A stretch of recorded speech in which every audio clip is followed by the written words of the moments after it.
Tidak bisa saya sebutkan satu persatu. Nanti kalau saya sebutkan waktunya habis, ya kan? Dan tidak mengurangi rasa hormat kami. Alhamdulillah malam ini kita bisa bertemu, duduk sama rendah, berdiri sama tinggi untuk mengkaji sejenak tentang Isra dan Mi'raj. Ini Bapak-bapak, Ibu rahimahullah, sebuah peristiwa yang sangat besar. Dari peristiwa ini, peristiwa ini adalah peristiwa yang menjadikan khusus Allah turunkan surat ayatnya dan disebut sebagai surat, yaitu surat Al-Isra. Apa artinya Isra? Asra ya bi'abdihi. Dalam surat Al-Isra itu ayat pertama seperti itu. Asra itu hanya memperjalankan. Kalau saro yasri berjalan, kalau asra yusri isro'an, memperjalankan. Nah begitu. Jadi kata-kata Isra dan Mi'raj itu dari kalimat saro yasri, aroja ya'ruju, a'roja yu'riju i'raj. Ya, tempatnya ya, menaiki adalah tempat naik, namanya Mi'raj. Peristiwa naiknya Rasulullah juga disebut Mi'raj. Begitu. Jadi asra yusri isro'an artinya memperjalankan di waktu malam. Nah itu kata-kata Isra dan Mi'raj. Allah turunkan ayat ini untuk supaya menjadi kenangan khusus bagi kita umat Muhammad ya, di saat Rasulullah SAW waktu itu terjadi duka yang dalam. Allah menghibur Rasulullah dengan skenario yang Allah sendiri, yang Allah Maha tahu tentang beliau, tentang Allah dan tentang nabinya. Di saat itu Abu Thalib wafat, Bapak. Ya, waktu itu berdakwah sudah lama ya, 6 tahun Rasulullah berdakwah di kota Mekah, di persekusi, di boikot 3 tahun, tidak boleh keluar dari lingkungan itu. Akhirnya pamannya wafat, istrinya juga wafat. Pamannya siapa, bapak-bapak, ibu-ibu? Abu Thalib. Istrinya siapa yang meninggal? Khadijah ya, binti Khuwailid ya, begitu, wafat, sedih. Maka disebut namanya Amul Huzn. Apa itu Amul Huzn? Tahun berduka, begitu, duka. Nah, duka cita yang mendalam. Abu Thalib paman beliau yang membela Rasulullah dalam dakwahnya, walaupun ya membela, tapi beliau belum masuk Islam. Itu yang membuat Rasulullah sedih, meninggalnya dalam kondisi tidak Islam. Begitu, itu sedih. Begitu ya. Nah, Khadijah wafat juga menyusul. Beliau yang membela Rasulullah juga meninggal. Sedihnya apa? Istrinya yang meninggal, yang membackup, mensupport dakwahnya Rasul sampai hartanya luar biasa yang banyak ya, tidak dipertimbangkan demi dakwahnya Rasul, habis untuk dakwahnya Rasul. Begitu. Makanya Rasulullah SAW sangat sedih sekali. Allah menghiburnya ya, Allah memberikan hiburan. Apa hiburannya? Allah memperjalankan Rasulullah dengan Isra dan Mi'raj. Ini pertamanya. Perjalanan Mi'raj itu sudah, dan Mi'raj itu, Isra dan Mi'raj itu kita sudah sering dengar. Rasulullah dibelah apanya? Dadanya. Dikasih minuman apa? Susu dan khamar. Milih yang mana Rasulullah? Susu, kan gitu. Terus kemudian ya, beliau diberi kendaraan, namanya kendaraan apa? Buruk. Berangkat dari mana? Masjidil Haram, ya kan? Ke Masjidil Haram di mana? Di Mekah. Masjid Al-Aqsa di Palestina. Nah, ya, di Syam. Waktu itu belum ada Palestina, ya. Begitu, Syam, ya. Begitu. Dari Masjidil Aqsa, Rasulullah SAW sudah nyampe di sana, diikat ontanya. Nah, ontanya itu apanya? Buruknya. Nah, kan dibilang diikat. Sholat berjamaah di Masjidil Aqsa.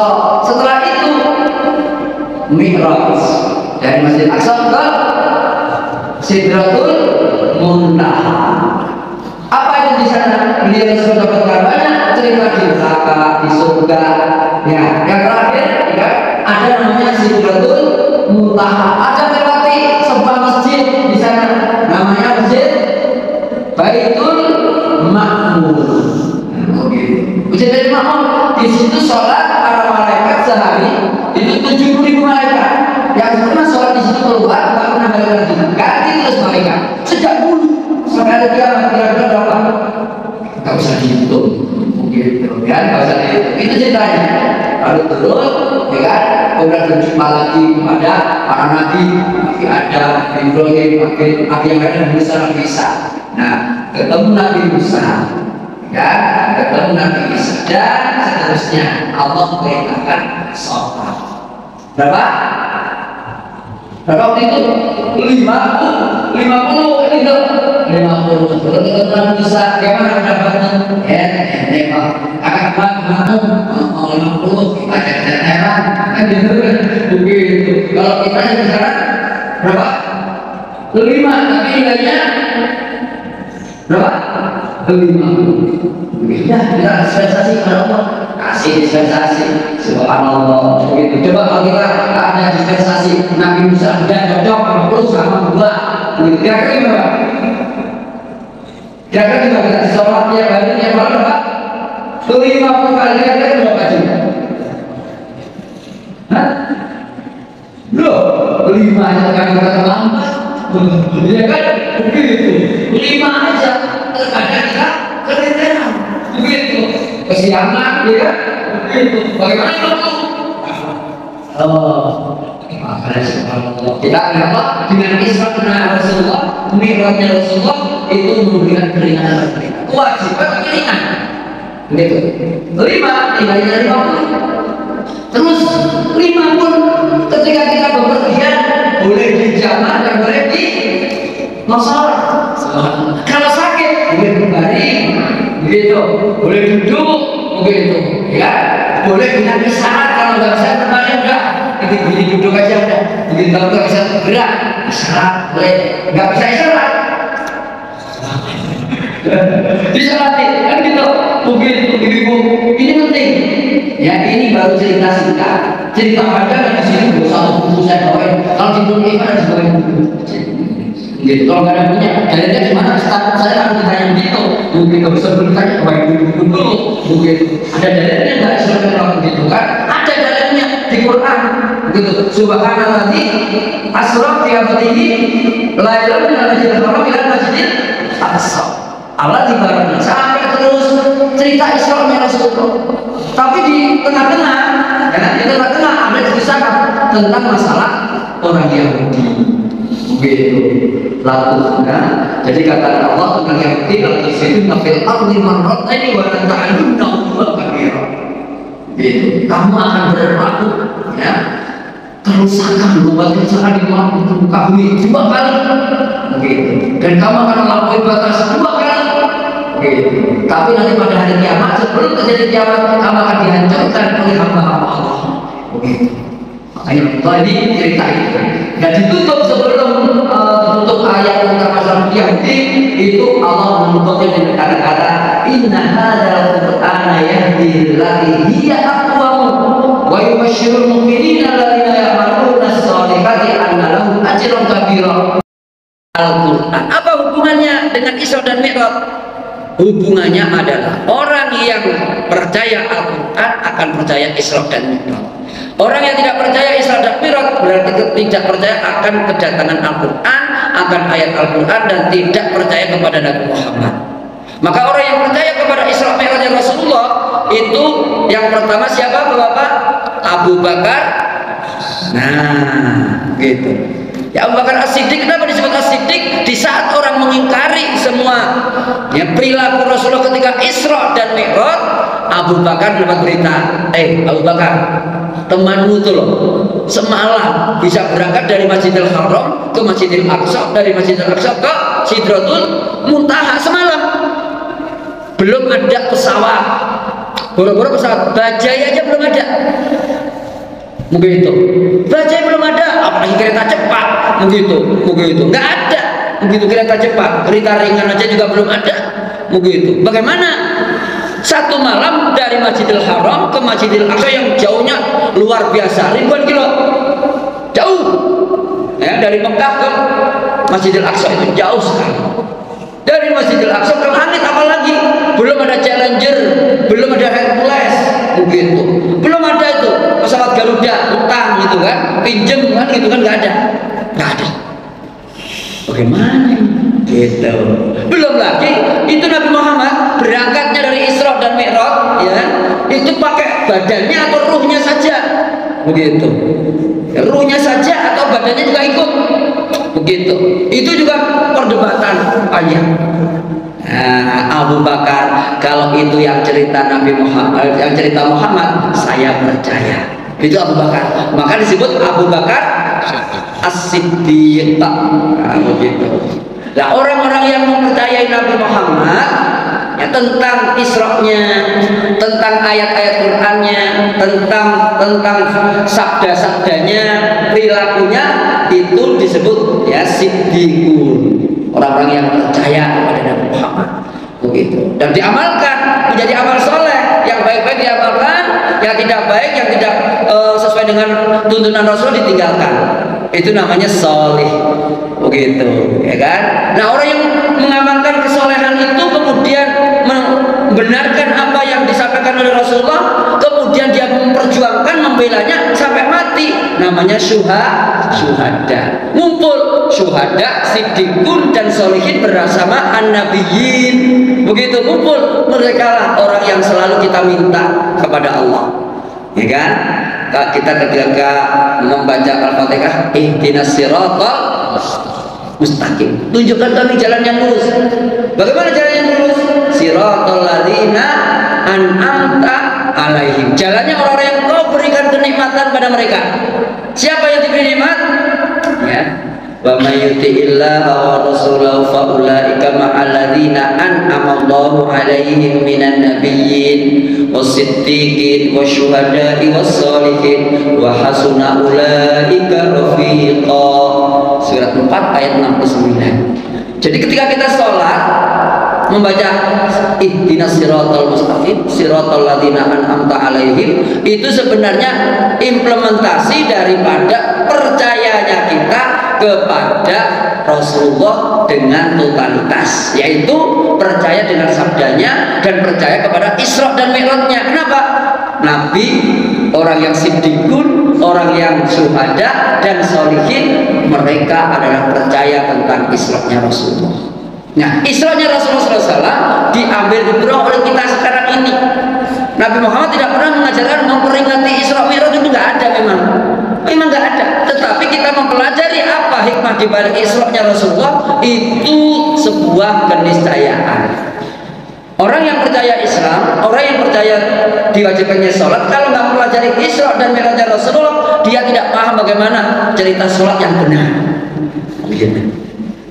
Bapak, orang yang sholat itu, ya, orang yang sholat itu nilainya, ya, ibadah satu ini nilainya sangat luar biasa. Kalau ada orang yang sholatnya baik, benar, ya kan, antara gerakan tubuh, gerakan pikiran, dan gerakan jiwanya searah, yaitu kepada Allah, mau muda mau tua, mau laki mau perempuan, ya kan, semuanya, ya kan, semuanya. Kalau sudah fokus sholat, itu dia akan dipertimbangkan amalan yang lainnya. Kalau sholatnya betul, maka dipertimbangkan dan akan menjadi pemberat kebaikan amal solehnya. Tapi kalau sholatnya nggak bagus, walaupun baik banyak sekali perbuatannya, tingkah lakunya di masyarakat bagus, tapi sholatnya nggak betul, tidak diterima oleh Allah, maka amal-amal yang lain tidak diterima. Begitu. Makanya sholatnya harus betul. Makanya saya sering sampaikan pada semua jamaah dimanapun berada, masjid-masjid yang ada, sampai di luar sana, saya sampaikan sholatnya harus betul. Dan tidak pernah sholat itu betul dan diterima oleh Allah kalau cara wudhunya gak betul, cara bersucinya gak betul, begitu. Ya, harus betul, begitu supaya Pak diterima. Makanya Isra dan Mi'raj, Bapak Ibu rahimahullah, ya, Isra itu dimulai dari Masjidil Haram, terus kemudian ke Masjidil Aqsa. Itu ada hubungan dengan Nabi Ibrahim. Rasulullah, ya, sebagai mengikuti jejak Nabi Ibrahim. Ya. Nabi Ibrahim dari Sam ke Makkah, naruh anaknya bersama istrinya Hajar. Anaknya siapa? Ismail. Itu sejarah, mengulang sejarah kenabian sebelumnya. Kemudian ke Masjidil Aqsa Rasulullah, itu adalah awal Ibrahim, ya kan? Awal Ibrahim sebelum ke Mekah, membuat peradaban di Syam, mengulang sejarah. Makanya Bapak Ibu, Rasulullah SAW diturunkan ayat tentang Nabi Ibrahim. Beliau berdoa, Rabbi habli hukman wa alhiqni bisolihin. Ya Allah, limpahkan kepadaku ilmu dan kumpulkan aku bersama orang yang baik-baik, orang yang saleh. Wa ja'alni lisana sidqin fil akhir. Jadikan aku ini buah tutur yang baik bagi generasi yang akan datang. Buah tutur yang baik. Jadi kita ini mendapatkan amanah untuk belajar tentang Isra Mi'raj supaya dapat ilmu pertama, berkumpul orang-orang yang soleh, ketiga punya catatan sejarah yang indah. Gitu. Cuma ada yang gak senang, seperti dalam surat Al-Isra tentang Yahudi. Orang Bani Israel membuat kerusakan di muka bumi supaya pengikut Nabi Muhammad, supaya orang-orang yang mengikuti jejak Nabi Ibrahim itu tidak baik lagi, tidak dicatat dengan buah tutur yang baik, dibuat rusak. Begitu. Dari mana memulainya? Dari rumah-rumah mereka. Begitu. Buatlah mereka kesibukan. Wa qala alladziina kafaru la tasma'u li hadzal qur'an walghaw fihi la'allakum taghlibun. Hei orang-orang kafir, dengarkan kata Umar bin Khattab, diturunkan dalam bentuk ayat. Kata-kata Umar diturunkan ayat ke Nabi Muhammad. Sebelum Umar bin Khattab radhiyallahu anhu masuk Islam, beliau mengatakan pada orang-orang kafir, jangan dengerin Quran, buat gaduh, nanti kamu akan menang menghadapi orang Islam. Ya, begitu. Makanya sekarang Allah menurunkan ya surat Al-Isra itu supaya kaum muslimin ingat fungsi masjid. Kenapa dimulai dari masjid, bukan dimulai dari pasar Mekah menuju pasar Mekah di Madinah? Isra-nya itu kenapa mulainya di masjid dan ujung Isra-nya di Masjid Al-Aqsa? Kenapa dari masjid ke masjid? Begitu Pak. Makanya anak-anak muda nih, sekarang ini banyak anak-anak muda, ya kan? Ya, kalau masjid itu diisi anak-anak muda, itu berarti akan ada harapan peradaban akan menjadi lebih baik. Tapi kalau masjid itu yang banyak adalah aki-aki seperti saya, rambutnya udah putih-putih begitu, sudah saatnya gendong cucu yang ke masjid, itu tanda-tanda masjidnya itu mau berganti peradabannya. Begitu ya, begitu. Makanya Imam Syafi'i rahimahullah mengatakan, ibu-ibu ya, anak-anak kita harus jaga nih, anak-anak kita ini, ya kan? Begitu ya, main futsal oke, main volleyball oke, basket oke, tapi pas ada ke masjid. Begitu caranya. Kenapa? Mulai Isra gitu ya. Malu kepada Ozil, ya kan? Diaby, tahu Mas Diaby? Nggak tahu, berarti zaman milenial. Kalau Diaby tahu berarti ya tahu. Kalau Zidane tahu Zidane ya. Zidane. Diaby itu bek kananan Arsenal, itu hafal 19 juz. Gitu. Diaby orang Prancis begitu, kulit hitam, jadi bek Arsenal, bek kanannya bisa hafal 19 juz begitu. Sama itu Sadio Mane begitu ya. Begitu. Sadio Mane begitu, main bola tapi sholat rajin. Oh begitu. Ya, ini penting. Jadi dari masjid mulai. Subhanallah, ya kan? Dari masjid mulainya. Gitu. Dan peradaban Islam itu mulai dari masjid. Tapi sebenarnya bukan Masjid Madinah. Masjid Madinah itu setelah Rasulullah hijrah. Peradaban pertama adalah Masjid Al-Haram di mana? Makkah. Itu peradaban pertama. Kedua di sana Masjidil Aqsa. Bil Baitil Atiq artinya Masjidil Haram. Nah begitu, ke Masjidil Aqsa. Baru Rasulullah SAW hijrahnya ke Masjid Nabawi. Waktu itu belum ada masjidnya, tapi apa? Kota namanya Yathrib. Ya, Yathrib. Baru setelah itu dibangun dinamakan Madinah. Kenapa? Madinah itu artinya orang yang punya tamadun. Tamadun itu artinya punya peradaban. Gitu. Ya. Ada sekarang bertanya, orang Islam itu menjadi orang yang kolot, tertinggal, menjadi orang yang ditutup rapot bajunya, terkadang sampai ada yang sampai dinikopin, apa nikop itu? Burka, apa namanya? Cadar dan sebagainya. Ada yang begitu, orang Amerika ditanya seperti itu, jawab, kita dulu dengar cerita Islam datang zaman dulu sebelum Rasulullah datang dan Muhammad datang itu orang Madinah, orang Saudi, belum ada Saudi, orang Mekah, pokoknya Jazirah Arab itu orang tidak berpakaian. Dengan Islam datang dikasih pakaian yang rapat gitu. Nah, kalau zaman sekarang kita yang pakaian bukut menutup aurat dianggap terbelakang, Islam memberikan pencerahan. Dulu Islam datang, sebelum Islam datang orang telanjang, orang tidak pakai baju dengan sempurna, bahkan haji pun tidak pakai baju, haji tawaf itu tidak pakai baju begitu. Kemudian Islam datang dikasih baju supaya beda dengan ayam, beda dengan kambing, beda dengan gajah. Gajah ada yang pakai baju enggak? Ayam enggak. Kalau zaman sekarang modern, berarti kalau nggak pakai baju itu modern. Ayam, sapi, kambing, domba dan lain sebagainya itu adalah modern. Kita yang pakai baju terbelakang. Begitu Pak, setuju nggak? Nah kan gitu.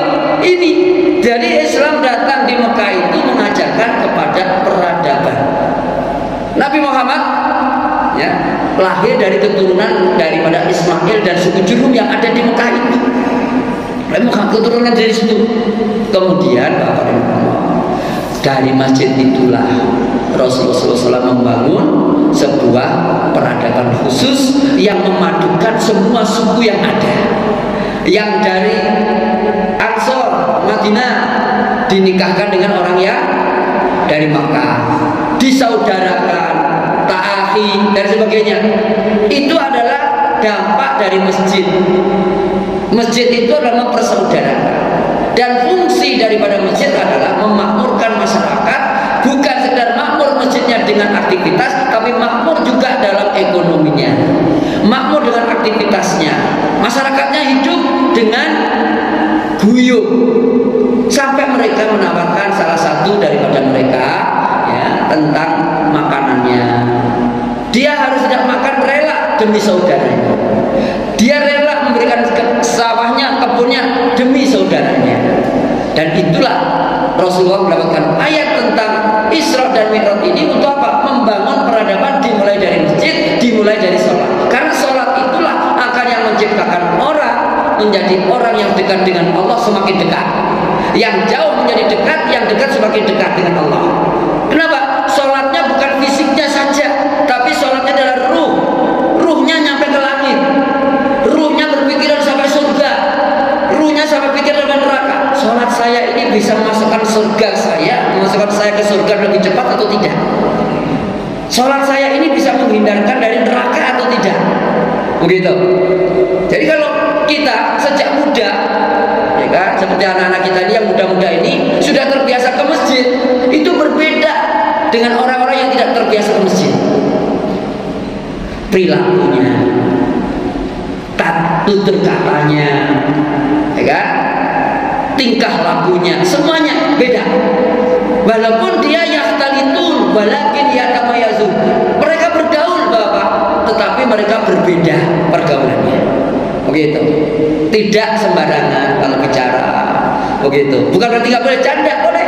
Candanya canda yang tidak menyakitkan orang lain. Begitu. Contohnya misalnya Rasulullah bercanda kepada seorang nenek-nenek. Datang, ya Rasulullah, saya seperti ini bisa masuk surga enggak? Ya kagak, udah tua begitu, aki-aki lagi bilang, udah nenek-nenek, giginya udah ompong, kulitnya udah berkerut, begitu kan? Udah kagak ada, pulang. Ini sering kita dengar, pulang nangis, panggil lagi sih. Nenek, di surga nggak ada yang seperti kamu, semua menjadi muda. Inna ansha'nahunna insya'Allah. Aku akan, kata Allah, aku akan bangkitkan mereka dengan satu kebangkitan, tidak mulai dari bayi, langsung muda. Ya, abkaran urban atroba. muda dan segar-segar. Masya Allah. Nanti nggak ada seperti ini jenggot putih itu nggak ada. Gitu. Makanya saya ingin cepat, yang ingin masuk surga. Begitu. Bapak yang masuk surga semuanya. Siapa yang mau duluan? Angkat tangan. Bareng Ustaz. Oh Pak Iman, dokter. Siapa lagi ibu-ibu mau bareng? Nah, Pak Nizar. Oh gitu. Saya doakan ibu-ibu juga ada yang angkat tangan. Saya doakan yang angkat tangan masuk surga duluan. Gitu ya, saya mati belakangan. Kan gitu kan. Yang nggak angkat tangan masuk surga belakangan mati duluan kata dia beliau. Gitu kan. Mati duluan. Begitu. Kalau diajak masuk surga cepat. Seperti ukasah. Ukasah itu ada orang yang mau siapa mau surga duluan, angkat tangan. Umar bin Khattab, saya juga keduluan ukasah. Begitu. Jadi kalau diajak masuk surga cepat. Begitu. Seperti sekarang juga begitu. Sebelum masuk surga yang akhirat, kita buat surga-surgaan di dunia ini. Rumahku adalah surga. Halo ibu, rumahku adalah surgaku. Orang yang sholat itu menyambungkan seseorang kepada surga, meminggirkan neraka. Orang yang sholat itu, kenapa? Semua amalan kalau sholatnya terima semua amalannya. Cepat. Awal ma yuhasabu yaumil qiyamah as-shalah. Begitu. Semua amalan itu yang dihisab pertama adalah sholatnya. Kalau sholat bagus terima semuanya. Makanya sholat ini sangat harus kita jaga. Kita jaga. Di mana? Kalau laki-laki di masjid. Kalau bisa semaksimal mungkin. Masjid mana aja. Masjid mana aja. Tapi kalau udah ingin ke masjid kok ternyata macet. Nah itu namanya qadarullah, takdir. Minimal hatinya mu'allaqun bil masajid. Hatinya terkait dengan masjid. Begitu. Makanya kalau laki-laki ya sholat di rumah ganti pakai pajinya ganti mukena kan gitu kan. Begitu. Ya jangan itu udah kejem banget kan gitu ya. Kejem banget ya enggak. Mau lagi ketinggalan perutnya mau mulus ya begitu. Udah. Tapi niatnya misalnya anak kita yang laki-laki diajak ke masjid. Kenapa? Di masjid itu ibu-ibu ketemu temannya senyum. Ketemu temannya salaman. Minimal pas Allahu Akbar selesai salat gimana? Assalamualaikum, assalamualaikum. Teman-teman senyum. Kalau orang senyum ibu-ibu itu tanda-tanda orang itu berprasangka baik pada dia. Jarang orang yang tersenyum utangmu banyak. Ya. Enggak. Kalau orang yang senyum, walaupun utangnya lumpuh satu gunung, senyum. Ini orang paling bahagia.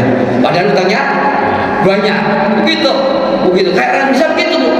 Bapak, orang Indonesia itu banyak senyumnya, walaupun utangnya banyak. Iya. Bangun ibu kota, utang.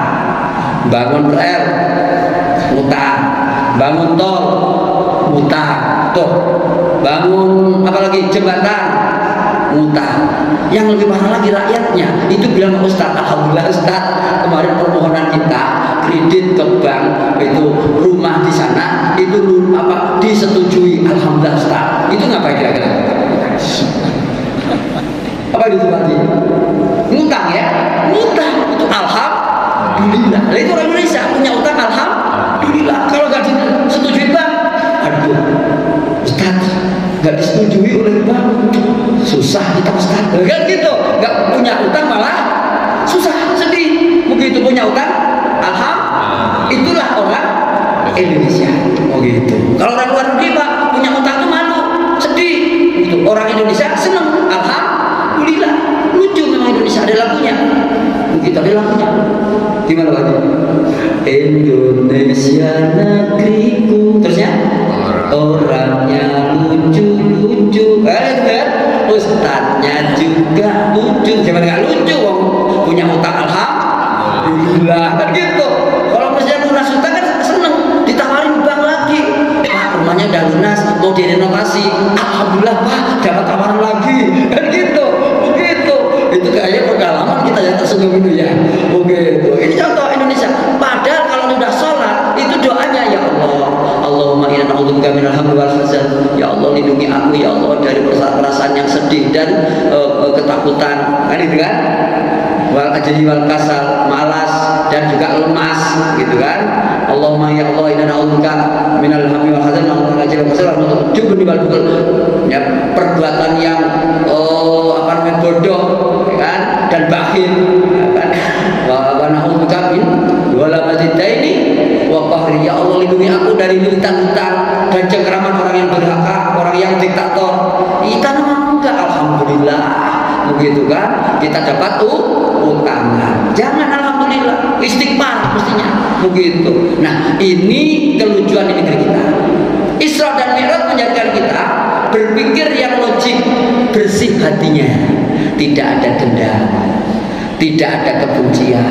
Makanya Rasulullah sebelum dakwah dicuci dulu hatinya, dikasih minuman susu, pilih yang suci juga, fitrah. Fitrah itu putih, begitu. Makanya Rasulullah SAW suka pakaian yang warna putih, gitu. Kita seringnya nggak putih Pak, kecuali sudah terpaksa. Setelah dimandikan oleh Pak Pur, kan gitu. Begitu Pak DKM baru dikasih apa? Baju putih, kan gitu. Seringnya begitu. Itu walaupun boleh baju yang lain nggak boleh-boleh aja. Itu fisik, yang penting hatinya bersih. Mau baju hitam, baju merah dan sebagainya, yang penting hatinya bersih, putih. Fitrah keinginannya sesuai dengan fitrah. Anak-anak kita fitrah, kitanya juga fitrah. Fitrah itu Pak selalu ingin yang baik-baik. Wa ma ubarri'u nafsi inna nafsa la'ammaratun bisu. Kalau fitrah itu tidak sama dengan nafsu. Nafsu cenderung kepada perbuatan yang buruk, ya kan? Kalau fitrah yang bersih, perbuatan yang hasanah. Begitu, yang baik-baik. Anak-anak kita, keluarga kita, lingkungan kita selalu ingin yang baik. Begitu. Menantu yang baik, anak-anak yang baik, istri juga baik, walaupun dikit, gitu kan? Atuh, tapi baik, gitu. Daripada banyak tidak bagus, ya kan? Begitu, atuh, baik, jaga tuh istrinya yang baik. Fitrah kita senang yang bersih, yang benar, yang bagus. Ya, fitrah. Kemudian Rasulullah SAW, ya, kemudian dibersihkan, artinya dikasih susu, kemudian naik buruk. Ini teknologi zaman sekarang, ya, oleh Rasulullah SAW dinaiki buruk itu perintah dari Allah Subhanahu Wa Taala, disiapkan oleh Allah Subhanahu Wa Taala.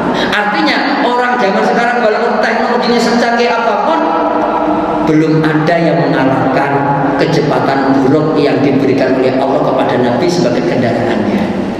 Begitu. Challenger pernah meledak, kegagalan Boeing, ya, perusahaan Boeing yang ada di Amerika itu banyak sekali. Gitu. Allah ciptakan kendaraan yang tidak ada saingan. Sebagaimana Allah memberikan kerajaan yang tidak ada saingannya kepada Nabi Sulaiman. Itu biasa bagi Allah. Sekedar menghidupkan orang saja bisa, apalagi yang tingkat begitu lebih ringan lagi. Begitu, lebih ringan lagi membuat kendaraan dan sebagainya. Makanya ini kepercayaan tingkat tinggi, iman yang tingkat tinggi. Orang yang mendengar cerita Isra Mi'raj kemudian dia beriman, itu sebenarnya imannya luar biasa. Semakin tahun, semakin bertambah umurnya, semakin berkali-kali memperingati Isra dan Mi'raj, itu semakin khusyuk sholatnya, semakin tidak capek walaupun banyak dan panjang. Gitu. Bapak, terkadang anak-anak kita saya dengar itu. Kenapa? Iya, di Nurul Ikhwan panjang, kan gitu kan? Mungkin itu ya, di Nurul apa? Panjang-panjang. Kalau ada anak-anak begitu wajar. Tapi kalau ada bapak-bapak, iya di Nurul Ikhwan panjang-panjang Ustaz. Wah, yang ngomong itu orang gede-gede, itu berarti kayak apa itu? Kan gitu, begitu. Berarti kita belum khusyuk, belum menikmati indahnya makna sholat, belum menikmati itu indahnya makna ayat-ayat Quran. Begitu, begitu. Gak apa-apa, Pak. Gemeteran, misalnya sholat Allah Akbar, gemeteran. Nikmati aja, begitu kan? Nikmati aja. Kalau nggak kuat, ambil kursi, duduk, begitu. Malu Ustaz, Ustaz rambutnya putih masih berdiri tegak, kita rambutnya hitam, lah duduk di kursi kan gitu kan? Begitu. Gak usah malu. Sholat itu tidak perlu malu dilihat orang. Yang penting Allah ridho. Mau duduk, mau terlentang, silakan. Begitu. Kalau kita sholat gara-gara malu dilihat orang, berarti inna sholati wa nusuki wa mahyaya wa mamati itu belum berlaku. Sholat itu hanya untuk Allah, jangan dilihat orang. Begitu. Makanya sholat cepat, mau pendek, mau panjang, itu yang penting Allah ridho. Makanya saya kalau jadi imam di sini, kalau bisa sholatnya jangan panjang. Begitu. Saya tadi panjang ya saya ya. Panjang ya. Begitu. Begitu. Saya panjang banget ya. Itu pendek Pak. Begitu kalau di kampus dulu itu 2 halaman biasanya itu 1 rakaat. Begitu. Iya Ustaz, kalau di kampus mana muda semua lah, ini aki-aki ya kan gitu kan, begitu. Sengaja terkadang saya pendekin luang apa begitu. Makanya Bu Ibu sering di sini ke sholatnya biar nggak ketahuan panjangnya terus gitu kan. Saya kalau sholat kadang panjang kadang pendek. Kenapa? Saya lihat dulu, oh ini orang tua-tua tapi semangatnya muda. Saya panjangin dikit kan gitu, begitu. Kenapa? Karena sudah disiapin makanan katanya gitu kan. Kalau capek tenang, ada kuehnya kan gitu kan, begitu ya. Ini penting. Jadi kita harus kalau jadi imam ya, para asatidz yang ada di sini lihat kondisi makmumnya. Begitu. Rasulullah juga begitu. Ternyata Rasulullah dipilih jadi imam di Masjidil Aqsa sebagai imam para nabi. Nah, kemudian naik lagi ke langit. Nah, ini Bapak, Ibu. Rasulullah dinamakan neraka, dinamakan surga, supaya kita dari Masjid Al-Aqsa ke Masjid Baitul Ma'mur di langit itu, supaya kita selalu teringat tentang Isra'nya Rasulullah SAW, itu tentang surga dan neraka. Gitu. Jadi orientasi kita pergi ke masjid adalah orientasi akhirat. Orientasi akhirat artinya bukan berarti ditinggalkan dunianya. Dunia kita ambil. Rasulullah dapat ayat dari Allah, "Wabtaghi fima atakallahu darul akhirah wa la tansa nasibaka minad dunya." Carilah kamu akhirat, tapi jangan lupa dunia. Gitu. Ada sebuah ungkapan ibu. Seorang ibu nasihatin putranya yang pergi ke Jakarta atau ke tempat lain, merantau, belajar atau bekerja. Le awakmu nyang Jakarta. Ini bahasa apa itu? Mohon maaf nih, orang Palembang nggak bisa ini. Gitu. Hai anakku, kalau kamu pergi merantau ke Jakarta, ke ibu kota, ya kan? Itu bekerja yang rajin, sekolah yang giat, ya kan? Banyak, ya kan? Bergaul dengan yang lainnya. Tapi jangan lupa sholat, jangan lupa ngaji, jangan lupa pergi ke masjid. Bagus nggak? Ibu, bagus nggak? Bagus. Ya. Tapi ayat yang saya baca tadi, carilah kampung akhirat. Jangan lupa dunia. Ibu kita tadi nasihatnya gimana? Pergi sekolah yang rajin, kerja yang sungguh-sungguh, jangan lupa sholat. Jadi yang benar yang mana kira-kira?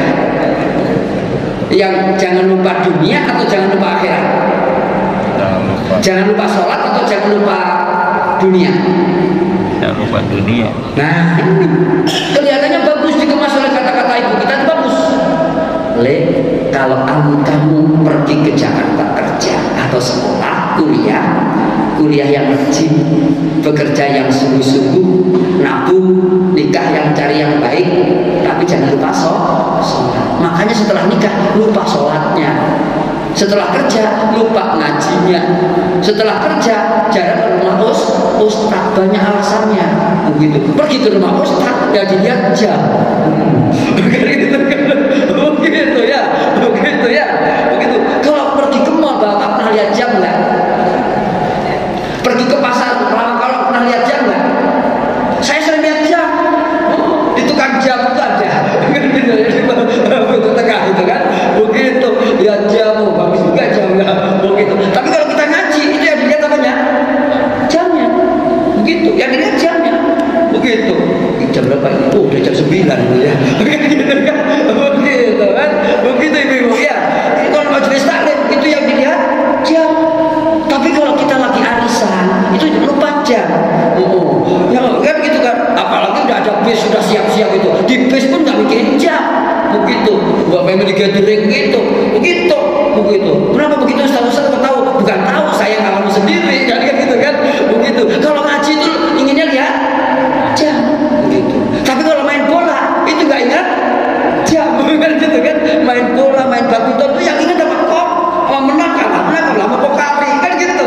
Begitu kan. Begitu. Itu udah logika kita itu memang seperti itu, manusia begitu. Karena kita memang masuk makhluk manusia. Makanya ingatnya yang makanan, ingat yang kelihatan. Tapi kalau sudah ruh kita ya menjiwai sholat, menjiwai baca Quran, ya walaupun main bola dengan adzan baik, sholat dulu. Kenapa? Ya, sholat didulukan. Kan gitu. Ingat akhirat, jangan lupa main bola. Kan gitu. Begitu. Sholat khusyuk banget. Iya, biar saya menang. Kan gitu. Begitu. Ini penting. Bapak rahimahullah, alhamdulillah, cerita tentang ingatnya Allah ya dari para ulama-ulama kita mempengaruhi dan membuat polesan-polesan indah dalam peradaban dunia. Sejak kapan ada piala dunia bola ya, World Cup, ada bacaan Quran? Kapan? 2022. Di mana? Di Qatar. Prosesnya panjang atau pendek ini Pak? Panjang. Jadi membuat piala dunia dengan dimulai dengan tilawatil Quran, dengan ya ayyuhan nas inna khalaqnakum min dzakarin wa unsa. Ada bacaan Quran. Prosesnya 32 tahun. Itu. Kapan?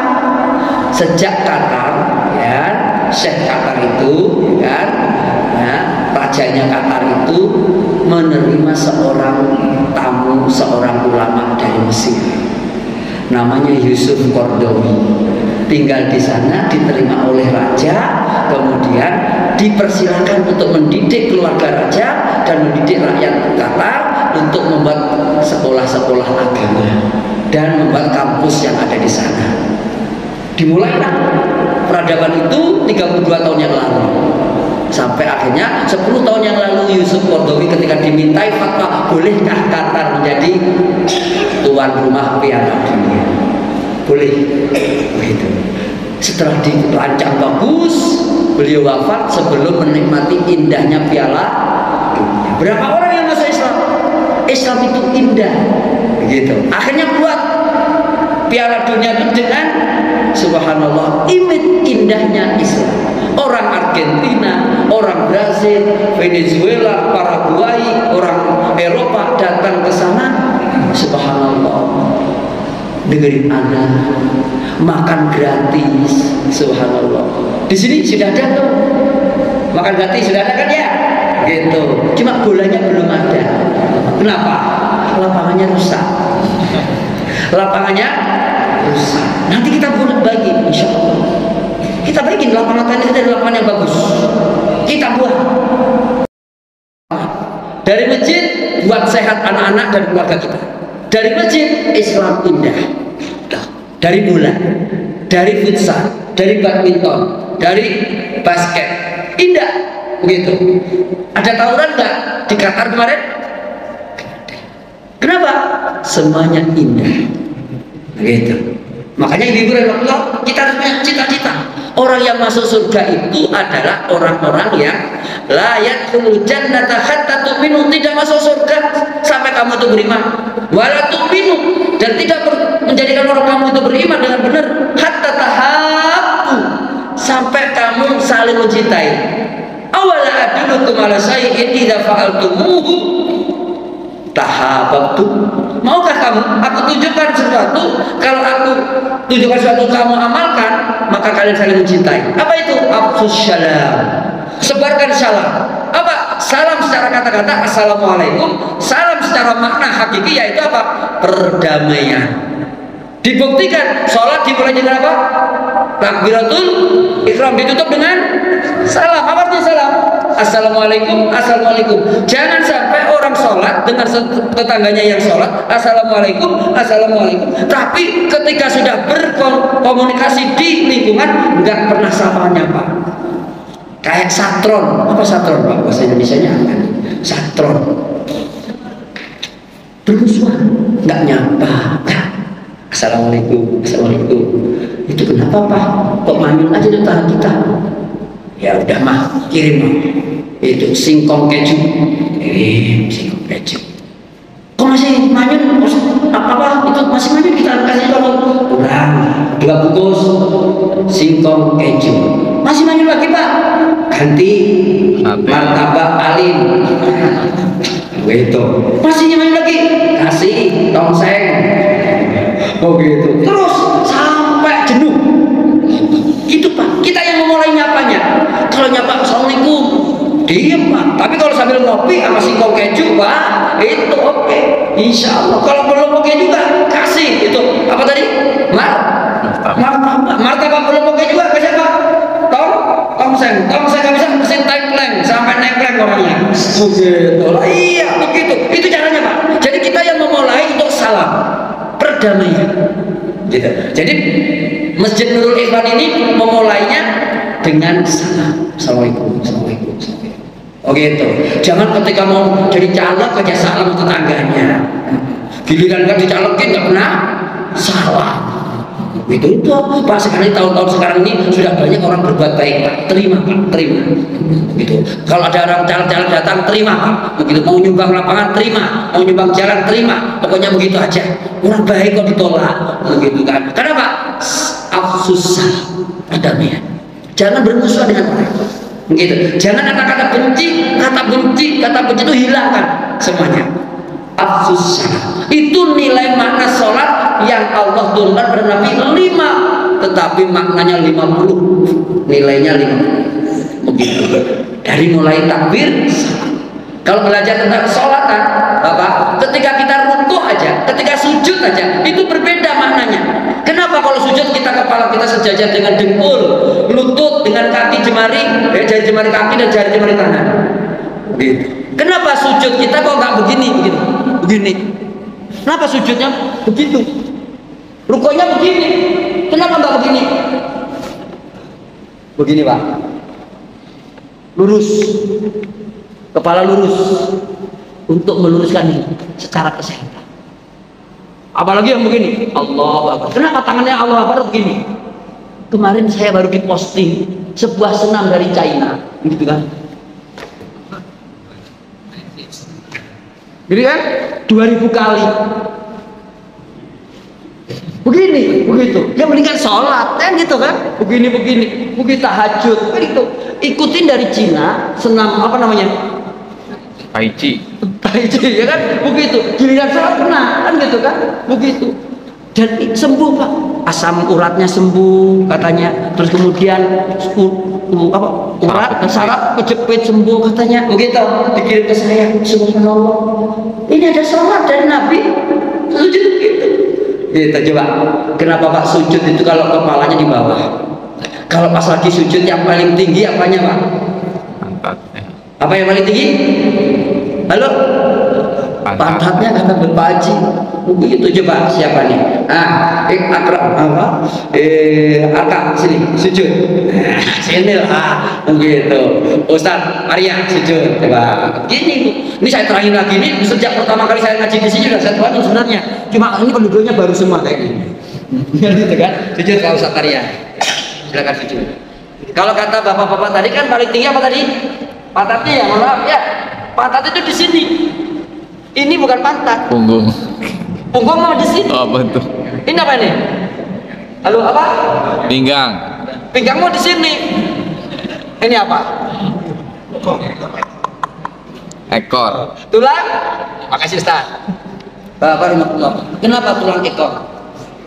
Yang paling tinggi. Kenapa tulang ekor yang paling tinggi? Dan untungnya ini ekor kita tidak kelihatan. Ya, untungnya nggak kelihatan Bapak. Kalau kelihatan bagaimana coba? Begitu. Pasti sama dengan yang diragukan kan gitu kan? Begitu ya. Itu tulang ekor nggak kelihatan. Oleh Allah pas sujud ditaruh di paling atas. Bapak kalau ada menerima tamu, pernah nggak ekornya ditampakkan berdua? Yang dinampakkan apanya? Wajah. Yang diulurkan ekornya atau tangannya? Tangannya. Orang bangga terkadang dengan wajahnya, orang bangga dengan tangannya, orang bangga dengan kakinya. Bangga tangannya ketika menyemes, bangga kakinya dengan masukin gol, kan gitu. Banyak gitu. Saya sendiri juga begitu. Bangga menundul, begitu kan masuk, begitu kan. Bangga. Pas sujud oleh Allah disuruh meletakkan yang biasa dibanggakan, yang biasa disenangi ini, dinampak-nampakkan, suruh sejajar semua dengan tanah. Supaya apa? Kita ingat bahwa yang kita banggakan ternyata nanti kembali seperti tanah, kembali ke tanah lagi. Makanya saya pesankan untuk kita bisa ketika sholat renungkan, kenapa saya sujud harus begini? Kenapa ruku? Kenapa harus angkat tangan? Bapak ketika upacara ada hormat bendera? Ada. Gitu ya? Hormat bendera. Kan gitu. Kita kepada Allah angkat tangan 2 kali. Dua tangan. Setiap takbiratul ihram. Setiap intikal, ya kan? Itu untuk apa? Menghormati Allah lebih besar daripada bendera. Sampai ada yang terlalu kejam, hormat bendera dilarang, musyrik. Kenapa? Kita hanya hormat pada Allah saja, kan gitu ya. Itu untuk kita ikutin aturan pemerintah. Hormat bendera, oke. Hati kita tetap kepada Allah. Bapak yang jadi tentara anaknya sampai nggak mau, jangan jadi tentara. Kenapa? Nanti kamu lupa sholat. Hormatnya pada bendera, hormat pada Allah. Nah, jangan begitu. Ada yang jadi tentara, ada yang jadi polisi, ada yang jadi jaksa, ada yang jadi hakim, ada yang jadi lawyernya dan sebagainya. Semuanya, ada yang dagangnya, ada petaninya, ada nelayannya, ada Pak RT, Pak RW dan semuanya lengkap, saling lengkap. Sholat juga begitu, melengkapi semuanya. Dari sujudnya, rukuknya, berdirinya, duduknya, semuanya harus disambung. Tapi semuanya disambung dengan aturan. Makanya Isra dan Mi'raj ini Bapak kita peringati supaya sholat kita lebih bagus. Semangat untuk belajar memahami makna sholat. Dari Allahu Akbar sampai salam itu kita pahami belajar. Gitu, bukunya disiapkan. Ada pelajaran sholat yang ringkas. Ya, dari Ustadz Muhammad Hamidi itu ada pelajaran sholat ringkas sekali, tipis kecil, buku saku, begitu. Kita pelajari maknanya, begitu. Jadi jangan sampai kita sudah berkali-kali Isra dan Mi'raj tahun demi tahun, sholat kita belum bertambah pemahamannya, ruhnya, nah begitu. Nah sebagai penutup sudah jam 9, Bapak saya berharap, ya, sebesar apapun kemampuan kita, sekecil apapun pemahaman kita terhadap agama ini, dengan Isra Mi'raj itu kita harus menambah wawasan kita dengan kedewasaan. Menambah wawasan kita setelah dewasa adalah kematangan.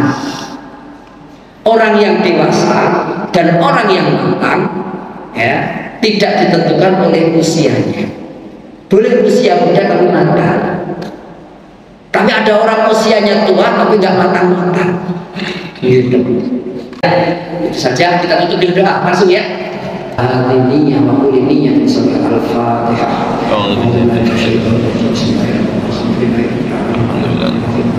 Iya berdoa ya bersama kita surat mustaqim surat al-Baqarah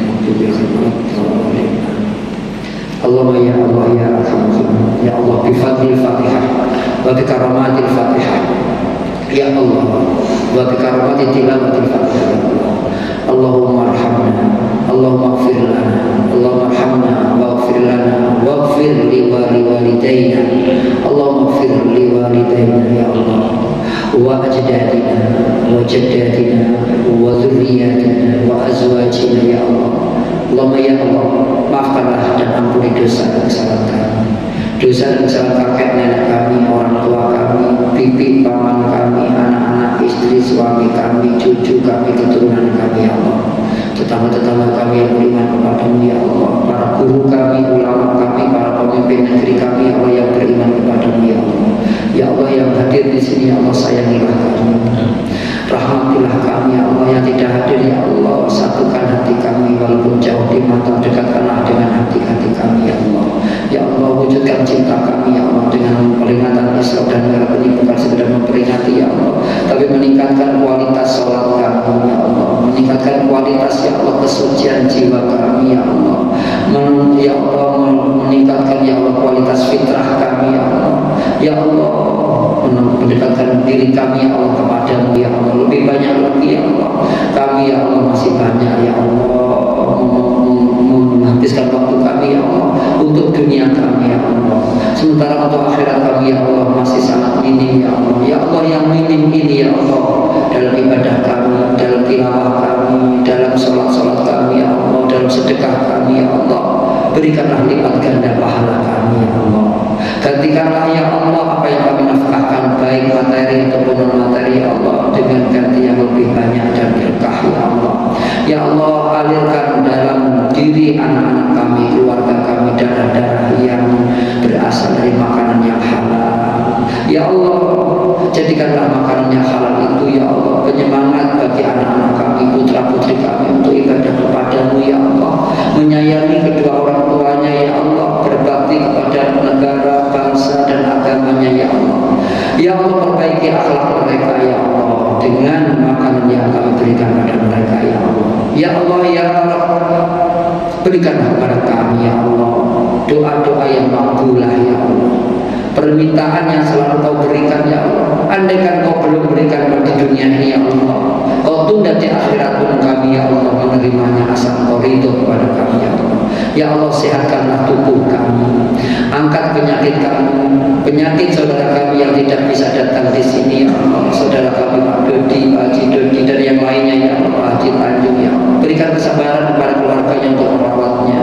Dan bagi kami yang mungkin sakit tapi kami tidak merasakan itu dan tidak menjadi masalah ya Allah, angkat penyakit kami ya Allah, sehatkanlah ya Allah, jadikanlah ya Allah bagi kami pahala darimu ya Allah. Ya Allah, apabila kau ambil dari saudara kami, dari teman kami ya Allah, ruh-ruhnya ya Allah, berikan lapang dalam kuburnya ya Allah, berikan ya Allah sinar darimu ya Allah, berikan ya Allah ketenangan dalam tidur dalam kuburnya ya Allah, dan pertemukan mereka yang sudah wafat itu dengan kami, berjumpa dengan Rasul di surga Firdaus al-A'la ya Rabbal Alamin. Ya Allah, berikan kepada kami ilmu yang bermanfaat, rezeki yang halal, yang berkah, yang cukup untuk dunia dan akhirat kami, cukup untuk ya Allah keluarga kami, cukup untuk membiayai kehidupan kami, anak-anak kami, putra-putri kami ya Allah.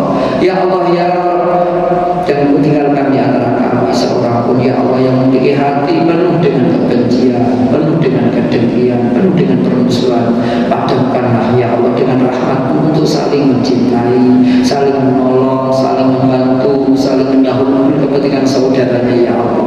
Ya Allah ya Rabb, setan selalu mengganggu kami, setan pun bersumpah untuk menggoda kami ya Allah. Ya Allah, kami bersumpah ya Allah, demi Allah ya Allah, aku mencintaimu ya Allah, maka ya Allah jadikanlah setan yang sebagai musuhmu juga menjadi musuh kami ya Allah. Jangan kau berikan kesempatan bagi setan untuk mengadu domba kami, mempengaruhi ibadah kami, membuat tidak khusyuk sholat-sholat kami, tidak menjadikan tumakninah gerakan-gerakan ibadah kami ya Allah.